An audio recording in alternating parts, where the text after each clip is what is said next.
অবস্থান করছেন এবং গেল 5 দিন ধরে তারা যে দাবিতে আন্দোলন করছেন আজকেও ঠিক সেই অভিন্ন দাবিতেই তারা অবস্থান করছেন। কিন্তু যেই প্রচন্ড গরমে কিন্তু মানুষের প্রচন্ড দুর্ভোগ হচ্ছে। আপনি দেখছেন যে পর্যন্ত কুড়িল পুরো রাস্তা কিন্তু যান চলাচল বন্ধ হয়ে গেছে সকাল 10টা থেকে। ফলে সপ্তাহের প্রথম কর্মদিবস এই পথের যাত্রী যারা রয়েছেন তারা কিন্তু এখন বাধ্য হয়ে পায়ে হেঁটে আসছেন। আমরা যদি একটু কথা বলি কারোর সঙ্গে, কোন জায়গা থেকে হেঁটে আসলেন? আমি মেরুন থেকে হেঁটে আসছি 12 নম্বর রোড থেকে। কেন হেঁটে আসছেন জানেন? এই যে অবরোধের জন্য আমার বাচ্চা নিয়ে স্কুল যেতে পারতেছি না। তো সাধারণ মানুষ হিসেবে এই ছাত্রদের এই আন্দোলন সমর্থন করেন? কি বলবো? আপনি একটু বলবেন যে আপনার প্রতিক্রিয়াটা একটু জানাবেন। রাস্তা তো বন্ধ। রাস্তা বন্ধ, এটা আসলে আমাদের জন্য কষ্টই হচ্ছে। তো কষ্ট হলেও এটা আসলে মেনে নিতে হবে। কারণ কি, দেশকে সামনে দিকে এগিয়ে নিতে হলে শিক্ষার প্রয়োজন।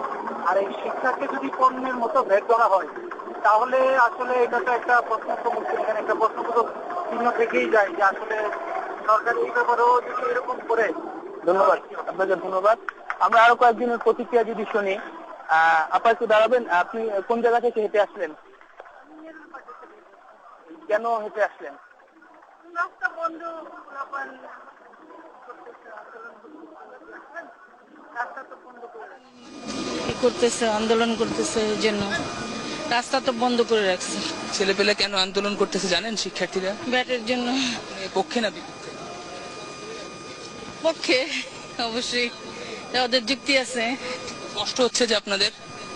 এইটুকু কষ্ট তখন করতে হবে, বাচ্চাদের জন্যই করতে হবে। তেমনি এখানে পথের যাত্রী যারা রয়েছেন তারা কিন্তু সবাই বলছেন। আপনার সঙ্গে একটু কথা বলি যে আপনার প্রতিক্রিয়া কি? আমি তো 3 জনের সঙ্গে কথা বললাম, একজন প্রতিক্রিয়া জানেন।